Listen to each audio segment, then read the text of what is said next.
Billy, you got the belt around your neck there. Did you just earn that tonight? Yeah, well, it's been the last 10 years. I've been training under Matt, doing jiu-jitsu since 2010. So yeah, I just earned my black belt. I was hoping to get it next week at our belt ceremony, but I think today was a good day to get it instead. So, I'm happy to get it a week early, a day before my birthday, so I can say I got it when I was 30 instead of 31. So yeah, it's a great day. It was, the cherry on top. Yeah, were you surprised you didn't finish it with the anaconda early? Yeah, a little bit. Honestly, when I rolled through, I felt his arm go all the way over, that's jiu-jitsu. You got to make a couple adjustments sometimes, but I'm experienced enough to know that when it wasn't in, I was able to get a dominant position off there, and I knew I was going to be, I had a dominant position. I like a fight, man. I wanted to bust him up. I wanted to hit him a little bit, so I'm happy with how it went instead of finishing then. Yeah, that was one of the more lopsided fights we've seen in a long time.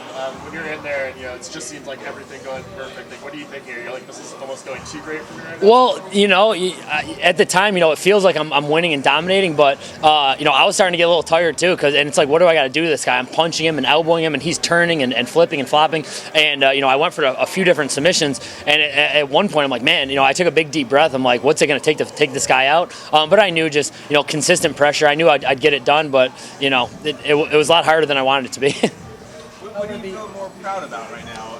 That belt or just getting that win? Man, it's crazy. So when I first moved to Tampa, I started training under Matt Arroyo. I always write down all my goals, and I write down long-term goals, early goals, and two of my long-term goals: UFC debut and Brazilian Jiu-Jitsu black belt. I start off as a white belt. 0-1 as an amateur fighter.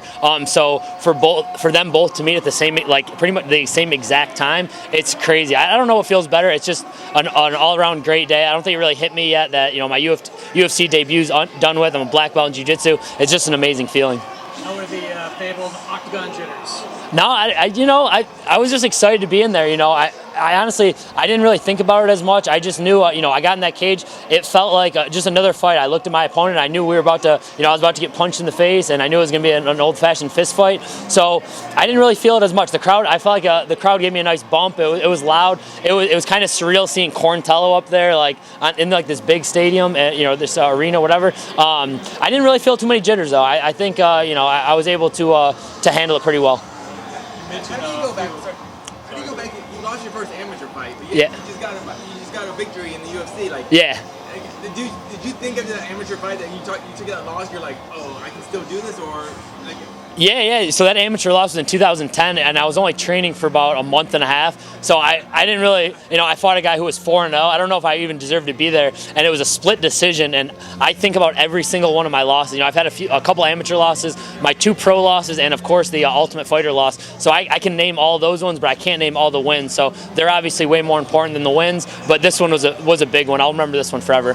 So you mentioned few of your goals you already accomplished. So obviously you want to build on to that. You got next one in mind already? Yeah. After I got the contract of the Contender Series, I feel like a lot of people, their goal is to get into the UFC, but I feel like one of my goals were to get into the UFC, but now that I'm here, I wouldn't be happy if I got in the UFC. Imagine if I got in the UFC and went 0-3 and got cut.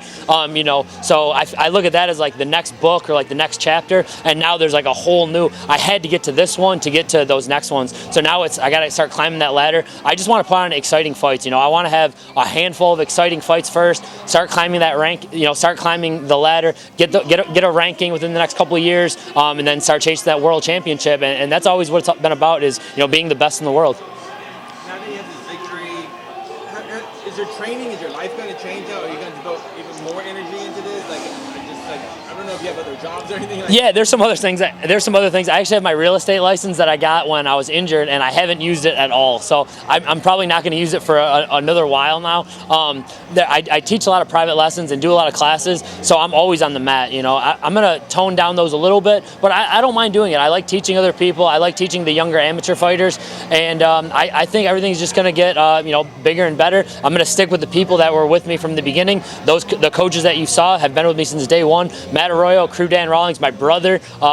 You can look back for the last few years, and it's always the same group of people. So that's going to stay the same for sure. Do you think you did something different in your training plan that made a difference for your win tonight? I think I just did more of everything. After the Contender Series, I know what it takes to be here. On the Ultimate Fighter, I trained with a ton of guys in the UFC. I see their work ethic. I know what it takes to train at that high level. I try to do everything like a professional. So this training camp was a little bit longer than I anticipated because I fought at the end of July and I didn't know when my fight was going to be. So I just stayed ready. I do sprints. I train 6 days a week. So I think just that consistent, not taking very much time off and just keep working and keep getting better. I think that led to today's victory. How are you going to celebrate tonight? Oh, we're gonna party tonight for sure.